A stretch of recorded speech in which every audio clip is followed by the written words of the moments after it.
Hi, I'm Rick with Gardens by Rick, and in this video you're going to learn how to do your springtime veggie gardens.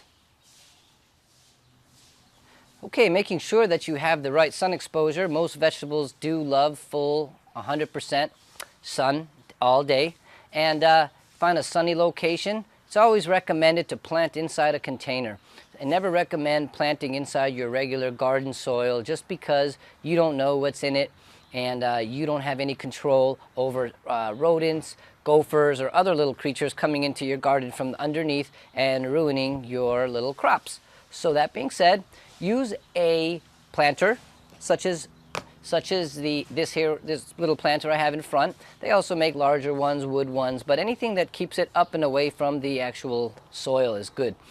Start with fresh soil, nice soil, organic potting soil that even says, a lot of them even specify on there, great for growing veggies. That's a really great choice to make.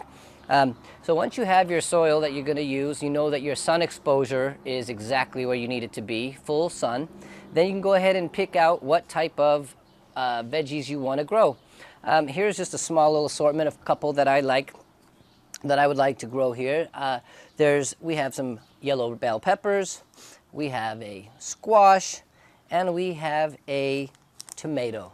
Now, normally you want to give each of these a planter about this size because they do get somewhat large. You want to give them enough room to grow and thoroughly fill out.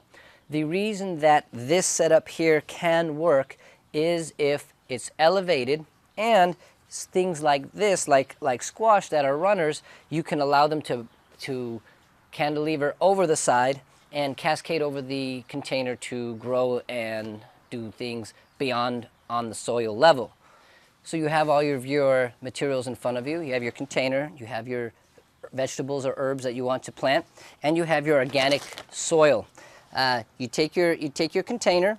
Most containers nowadays have a container that is actually biodegradable and you can plant with. So all you do is you take the plastic off the top like this, throw it away. Keep your tags, because sometimes you want to know what's growing there. Set them at the right growing heights, and then you just fill in. So in this one, we will plant this one right here.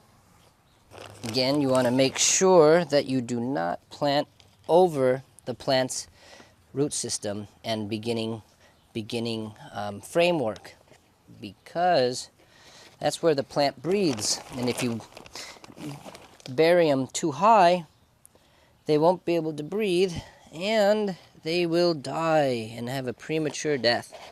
So that being said, you want to give them some room by their root ball, hold them together, and then just pack it in all the way around it, but not on top of it, keeping this area here clear of soil added onto it. You don't want to put it any higher than the level that it comes from the nursery wherever you bought it. You don't want the soil going any higher than that at all. Again, this is Rick with Gardens by Rick, and that's how you plant your veggie garden.